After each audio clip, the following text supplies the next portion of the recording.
ये जो current situation चल रही है स्टॉक मार्केट की, इसको लेकर आप भी परेशान हो क्या? आपके मन में भी ये सवाल आ रहा है कि यार म्यूचुअल फंड में एसआईपी शुरू कर रखी थी, उसको कंटिन्यू करना है कि बंद कर देना है, क्या करें? स्टॉक मार्केट इतना तेजी से गिर रहा है, इतनी वोलेटिलिटी हो गई है, तो क्या करना चाहिए? तो टेंशन मत लीजिए, इन्हीं सारे सवालों के जवाब आपको आज इस वीडियो में मिल जाएंगे। तो वीडियो को एंड तक जरूर देखना, चैनल को सब्सक्राइब करना मत भूलना, वीडियो पसंद आए तो लाइक जरूर कर देना, क्योंकि मैं आपको बताऊंगी कि क्या जिस एसआईपी में आप इन्वेस्ट कर रहे हैं वो सही इन्वेस्टमेंट है इस टाइम पर या नहीं, क्या आपको बंद कर देनी चाहिए या नहीं। मेरी तरह बहुत सारे इन्वेस्टर्स ना इन्हीं टाइप ऑफ सवालों से ना घिर गए हैं कि यार मुझे कुछ समझ नहीं आ रहा है एसआईपी के साथ मैं क्या करूं, क्योंकि स्टॉक मार्केट तो गिरती जा रही है, पैसा लॉस में जाता ही जा रहा है, तो क्या किया जाए। और मैंने यहाँ पर एक और चीज नोटिस की है कि पैनिक में आकर ना बहुत सारे लोग अपनी एसआईपी को डिसकंटिन्यू कर देते हैं, बहुत सारे इन्वेस्टर्स अपनी एसआईपी बंद कर देते हैं। लेकिन क्या ये करना सही है, जानेंगे इसी वीडियो में। जनवरी 2025 के डेटा के हिसाब से ना इस बार का जो ये साल शुरू हुआ था ना, वो one of the worst opening था एसआईपीज के मामले में स्टॉक मार्केट का। और यहाँ पर बहुत सारे लोगों ने अपनी एसआईपी जो है वो डिसकंटिन्यू कर दी। हमें डेटा से पता चला कि कितने सारे लोग जो है, आपको स्क्रीन पर अभी नजर आ रहा होगा कि बहुत सारे लोगों ने कंपैरेटिवली जिन्होंने एसआईपी नहीं रजिस्टर करी है उसके कंपैरिजन में बहुत सारे लोगों ने अपनी जो उनकी एसआईपी चल रही थी उसको डिसकंटिन्यू कर दिया। और ऐसा पहली बार देखा गया है कि एसआईपी जो है उनको रोका गया है, उन्हें डिसकंटिन्यू किया गया है, क्योंकि एसआईपी एक ऐसी चीज थी जो हर घर की कहानी थी, हर घर का ट्रेंड बन चुका था इनफैक्ट। और बहुत अच्छे तरीके से, बहुत पॉजिटिवली लोग इस चीज को देखते थे कि हमारा सिस्टमैटिक इन्वेस्टमेंट प्लान जो हम कर रहे हैं, हर महीने थोड़ा थोड़ा पैसा बचाकर उसको इन्वेस्ट करना, इसे एसआईपी कहते हैं। म्यूचुअल फंड्स में आप डालते हो, यहाँ पर आप इक्विटी म्यूचुअल फंड्स में भी डाल सकते हो, डेट में भी डाल सकते हो। तो लोगों ने यहाँ पर इसको एक बहुत अच्छा ऑप्शन बना रखा था पैसा बचाने का, अच्छी जगह इन्वेस्ट करने का, अपने पैसे को बढ़ाने का, लेकिन उसे डिसकंटिन्यू कर दिया गया है बहुत सारे लोगों के द्वारा। ये हमें डेटा से पता चल चुका है। अब स्क्रीन पर आपको जो टेबल नजर आ रही है, यहाँ पर साफ नजर आ रहा है कि अप्रैल 2024 से लेकर जनवरी 2025 के बीच में हमारे पास 1000 से ज्यादा एसआईपीज जो थी उनको डिसकंटिन्यू कर दिया गया। वहीं 595 ऐसी एसआईपीज जो थी वो नई रजिस्टर की गई थी। तो इस मामले में ऑलमोस्ट डबल लोगों ने अपनी एसआईपीज को है जो वो डिसकंटिन्यू कर दिया है। यहाँ पर हैरान करने वाली बात ये बिल्कुल नहीं है कि जनवरी के बाद फरवरी के महीने में भी एसआईपीज को डिसकंटिन्यू किया गया है। क्यों? क्योंकि वहां पर हमारा मार्जिनल ड्रॉप अच्छा खासा देखा गया था इनफ्लोज के मामले में। अब यहाँ पर एक और बात आ गई है कि जो इक्विटी इन्वेस्टर्स है ना, जो लोग स्पेशली कोविड के बाद जिन्होंने मार्केट में एंटर किया था, उनके लिए ये कोविड के बाद का सिनेरियो लेकर अगर वो चल रहे हैं, तो यहाँ पर उन्होंने ये देखा कि ऐसा डाउनफॉल मार्केट में पहले नहीं देखा गया, तो उनका जो पार्ट था डिसकंटिन्यू करने वाला वो ज्यादा नजर आया है। बहुत सारे इन्वेस्टर्स ऐसे हैं जिन्होंने अपना पोर्टफोलियो अंडर प्रेशर फील कर रहे हैं, वो लोग लॉसेस झेल रहे हैं वहां पर। क्यों? क्योंकि मार्केट में वो करेक्शन नजर हुई है। इस मामले में अगर मैं बीएसई मिड कैप और स्मॉल कैप इंडेक्सेस की बात करूँ ना, तो वो करीबन 20% से आसपास उन्होंने अपने आप में करेक्शन दिखाया है। यहाँ पर मैं आपको एक बात ध्यान से सुनने वाली बताऊंगी कि ये वीडियो जो मैं आपके लिए बना रही हूँ ये सिर्फ इन्फॉर्मेशन बेसिस के लिए है, ये आपकी जानकारी के लिए है। यहाँ पर कुछ भी मैं रिकमेंड नहीं करने वाली हूँ, कोई भी स्टॉक रिकमेंडेशन इस वीडियो में नहीं होने वाला है। अब बड़ा सवाल ये है कि क्या आपको अपनी एसआईपी बंद कर देनी चाहिए, क्या आपको अपनी एसआईपी डिसकंटिन्यू कर देनी चाहिए? देखिए, एसआईपी शुरू करते हुए सबसे इंपॉर्टेंट चीज क्या देखते हैं कि हम एसआईपी शुरू कब करें, है ना।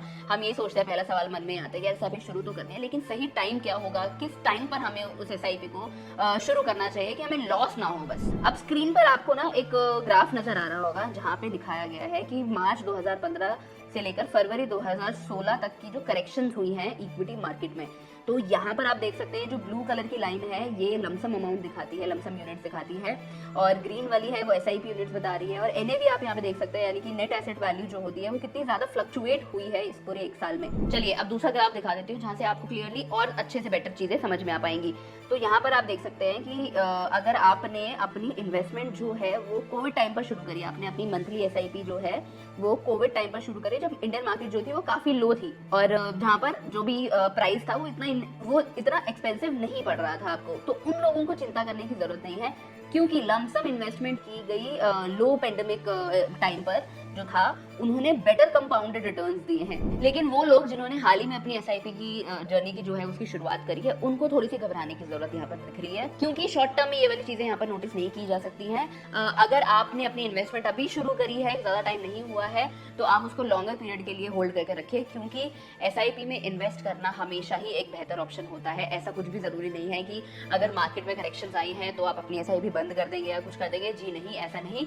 इनफैक्ट आपको एक लो एनएवी NAV पर अब आप खुद इमेजिन करके चलिए कि जहाँ पर आपको कम NAV, अब साल भर साल जो NAV है वो मैं मान लेती हूँ कि हर साल एक पर्टिकुलर परसेंटेज से अगर वो कम हो रहा है तो वहाँ पर आपके रिटर्न्स एक अलग होंगे। और अगर NAV हम ये देखते हैं कि वो हर साल एक पर्टिकुलर रेट से बढ़ रहा है तो वहाँ पर जो रिटर्न्स मिलेंगे आपको वो अलग मिलेंगे।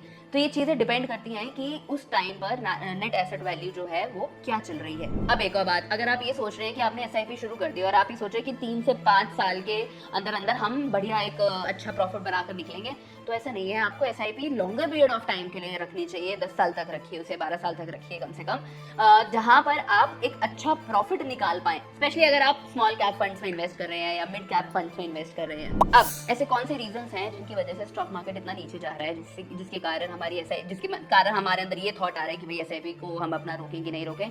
तो उसका पहला रीजन तो ये है कि जो हमारा इंडियन रुपी है वो काफी कमजोर होता जा रहा है मार्केट में। दूसरा, टैरिफ वॉर इतने चल रहे हैं, US के जो बॉन्ड्स हैं वो बढ़ रहे हैं, जियोपॉलिटिकल टेंशन इतनी ज्यादा बढ़ गई हैं, सप्लाई चेन में इतनी डिसरप्शंस आ गई हैं, इंपोर्टेड इन्फ्लेशन हो रहा है, जिसके कारण हमारी इंडियन इकोनॉमी जो है वो काफी स्लो ग्रोथ ले सकती है। और ये तो हमारे बजट में बताया गया कि इस बार जो हमारी इकोनॉमी है वो काफी स्लो रेट से बढ़ सकती है और वो पिछले 4 साल के कंपैरिजन में भी काफी कम परसेंटेज होने वाली है। तो देखो, मोटा मोटा यहाँ पर सीधी सी बात ये है कि चाहे मार्केट में कैसा ही नेचर चल रहा हो उस टाइम पे उसका SIP नहीं रोकनी चाहिए, क्योंकि SIP आपको लॉन्ग टर्म में फायदा देने वाली है। आप ये बिल्कुल मत सोचना कि मार्केट नीचे चली गई है तो मेरे को अपने SIP बंद करनी है। जी नहीं, ऐसा बिल्कुल नहीं करना है।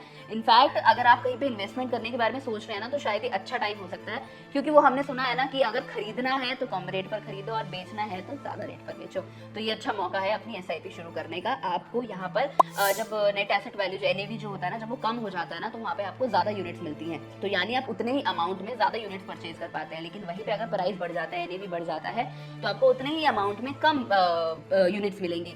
तो ऐसा बिल्कुल मत सोचना कि अभी हमारी इन्वेस्टमेंट जो हमने करी होगी वो हम उसको अभी हम रोकें कि नहीं रोकें, कि हमारा पैसा और डूब तो नहीं जाएगा। जी नहीं, बस ये है कि हाँ, लॉन्गर पीरियड ऑफ टाइम के लिए इंतजार करना चाहिए आपको, क्योंकि SIP आपको हमेशा लॉन्ग रन में फायदा देने वाली है। और वो कहते हैं ना कि इंडियन स्टॉक मार्केट ने तो बहुत सारे फेजेस देखे हैं, ऐसे बहुत सारे ऐसे इंसिडेंट्स आए हैं जहां पर इंडियन स्टॉक मार्केट जो है वो गिरकर ऊपर उठी है। एग्जांपल तो मैं और कह दूं, जैसे कि सबसे बड़ा तो हमारा हर्षद मेहता स्कैम हुआ था 1992 में, फिर .com बबल बर्स्ट आया 2000 मार्च के महीने में, फिर केतन पारेख स्कैम हुआ मार्च 2001 में, फिर फाइनेंशियल क्राइसिस आ गए हमारे भारत देश में 2008 में, फिर हमने रशिया यूक्रेन वॉर देखा, कोविड देखा, तो हमास पे अटैक देखा, इजराइल हमास का। तो बहुत सारी चीजें हुई हैं। तो आप इंतजार करिए, आपको फायदा जरूर मिलेगा। अपनी SIP को बिल्कुल मत रोकिए। और ध्यान रहे, मैं यहाँ पर और कुछ रिकमेंड नहीं कर रही हूँ, आपको कोई स्टॉक रिकमेंड नहीं किया है मैंने इस वीडियो में। मैं आपको ये सारी जानकारी सिर्फ और सिर्फ आपके फायदे के लिए बता रही हूँ, इन्फॉर्मेशन बेसिस के ऊपर। तो अगर आप कहीं भी इन्वेस्टमेंट करने के बारे में सोच रहे हैं तो अपनी खुद की रिसर्च, अपना खुद का एनालिसिस जरूर कर लीजिएगा। हाँ, मैं आपको एक और चीज़ यहाँ पे गाइड कर सकती हूँ, लेकिन कि अगर आप चाहते हैं कि एक्सपर्ट आपको ऐसी कोई चीज़ें बताए जहाँ पे आप एक्सपर्ट से सुन सकें चीज़ों को, 1-on-1 वीडियो कॉल्स कर सके उनसे लाइव सेशंस ले सके, तो आपके पास एक ऐसी ऐप होनी चाहिए जो आपको ये सारी चीजें ना जल्दी जल्दी करके दे दे। और ऐप का नाम आपको मालूम है क्या है? बॉस वाला एक ऐसी ऐप है जिसके थ्रू आप एक्सपर्ट से 1-on-1 कनेक्ट हो सकते हैं, जो आपको फाइनेंशियल एडवाइस भी दे सकते हैं। हालांकि मैं तो हूँ ही, अगर आपको फिर भी ऐसा है कुछ कि आप किसी से लाइव चैट करना चाहते हैं, अपने सवाल आप उनसे पूछना चाहते हैं, तो बॉस वाला ऐप को डाउनलोड कर लेना। डाउनलोड करने का लिंक आपको मेरी चैनल प्रोफाइल और डिस्क्रिप्शन दोनों पर ही मिल जाएगा। चलिए, अब मैं आपको एक और ग्राफ के जरिए समझा देती हूँ कि अगर आप SIPs में इन्वेस्ट करते हैं लॉन्ग टर्म के लिए तो आपको कितना फायदा मिल सकता है। अब यहाँ पर आपको नजर आ रहा होगा कि पहले साल में अगर किसी ने 1 साल के लिए इन्वेस्ट किया तो उसके लिए तो नेगेटिव वो मिला है, उसे रिटर्न मिला है। लेकिन वहीं 3 साल के लिए देखा तो हमारे पास 10% से लेकर 15% के बीच में आया। 5 साल के लिए किया तो 15 से 20 के बीच में आया। 7 साल के लिए किया तो इतना आया। 10 साल के लिए इतना किया तो इतना आया। अब देख रहे हैं ग्राफ में, तो यहाँ पर बताने का पॉइंट सिर्फ इतना ही है कि आप लॉन्गर पीरियड ऑफ टाइम के लिए अगर इन्वेस्ट करते हैं ना, तो आपको प्रॉफिट भी ज्यादा मिल सकता है और बेटर रिटर्न्स आपको मिलेंगे। चलिए, अब मैं आपको और ऐसे रीजन दे देती हूँ कि क्यों आपको अपनी SIP जो है वो डिसकंटिन्यू नहीं करनी चाहिए। सबसे पहली चीज तो इसमें ये आती है कि SIP जो है ना वो आपको रुपी कॉस्ट एवरेज निकालने में बेनिफिट देता है, क्योंकि SIP जैसे मैंने आपको बताया, एक ऐसा कॉन्सेप्ट है जहां पर आप मंथली इन्वेस्टमेंट करते हैं, छोटा छोटा अमाउंट, ना कि एक लम सम अमाउंट। अब आप पूछेंगे कि रुपी कॉस्ट एवरेजिंग क्या है, तो ये एक ऐसा कॉन्सेप्ट होता है जो एवरेज निकालता है आपके प्राइस का, कि आपने जितनी भी यूनिट्स जो है वो म्यूचुअल फंड की परचेज की हुई है। ये ऑपोजिट होता है लमसम के, कि जहां पर आप एक ही बारी में कुछ यूनिट्स को परचेज कर लेते हैं। लेकिन एसआईपी के थ्रू जो आपको रुपी कॉस्ट एवरेजिंग देता है, वहां पर क्या होता है कि आप अगर कहीं पर कम है, कहीं पर ज्यादा है, तो ऑन एन एवरेज ये आपको एक बेटर रिटर्न के फॉर्म में मिल जाता है। लेकिन वहीं अगर आप लमसम में इन्वेस्ट करते हैं कहीं पर, तो वहां पर आपको इतना बेटर रिटर्न नहीं मिलेगा। तो रुपी कॉस्ट एवरेजिंग एक ऐसे इन्वेस्टमेंट का तरीका हो जाता है जहां पर हम ये अंदाजा लगा सकते हैं, ये चीज में हमें हेल्प मिलती है कि कभी भी आपने अगर म्यूचुअल फंड की जो जितनी भी यूनिट्स आपने परचेज करी हैं, वो अगर आपने कम प्राइस पर परचेज करी है तो आप ज्यादा यूनिट्स परचेज कर पाएंगे। बहुत सिंपल सा लॉजिक है। वहीं अगर प्राइस ज्यादा है तो आप कम यूनिट्स परचेज कर पाएंगे। तो यहाँ पर जो आपका रिस्क होता है ना, वो थोड़ा डिवाइड हो जाता है आपके पोर्टफोलियो के अंदर, कि कुछ यूनिट्स आपने ज्यादा प्राइस में कर ली, कुछ यूनिट्स कम प्राइस में कर ली, ज्यादा यूनिट्स मिल गई, कम यूनिट्स मिल गई उस प्राइस के हिसाब से, तो वहां पर आपको फायदा मिलता है। अब मुझे एसआईपी के बेनिफिट्स बताने की तो देखो आपको जरूरत है नहीं, क्योंकि लॉन्ग टर्म इन्वेस्टमेंट प्लान है, आपके लिए अच्छे खासे रिटर्न्स आपको देता है।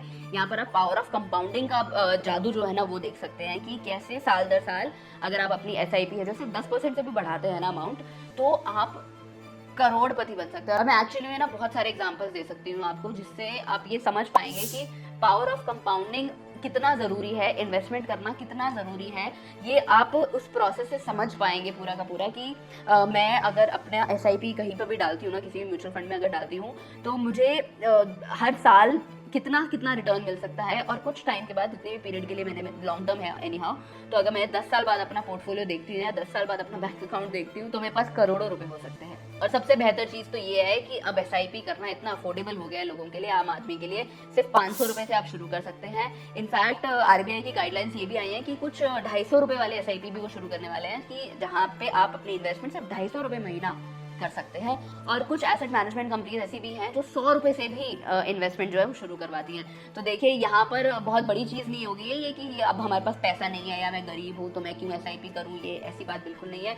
सिर्फ 100 रुपए से शुरू करना है, 250 रुपए से शुरू करना है, 500 रुपए से शुरू करना है, तो आप अपने हिसाब से, अपनी जेब के हिसाब से एसआईपी शुरू कर सकते हैं। और एसआईपी शुरू करने का कोई भी सही टाइम नहीं है। जब आपको लगे कि चलो अब मुझे शुरू करना है, तो जल्दी से शुरू करिए, क्योंकि जिंदगी में जितना डिसिप्लिन आप जितनी जल्दी हो पाएंगे ना, उतना बेहतर आपके लिए होगा, आपकी फाइनेंशियल हेल्थ के लिए होगा। चलिए, मैं उम्मीद करती हूँ ये सारी जानकारी आपको समझ में आई होगी। इससे रिलेटेड कोई भी डाउट रहता है, कोई भी क्वेश्चन रहता है, मुझे कमेंट सेक्शन में लिख देना, आपको सारे जवाब मिल जाएंगे। मैं मानसी, मिलती हूँ आपसे अगली वीडियो में। बॉस वाला, बी द बॉस।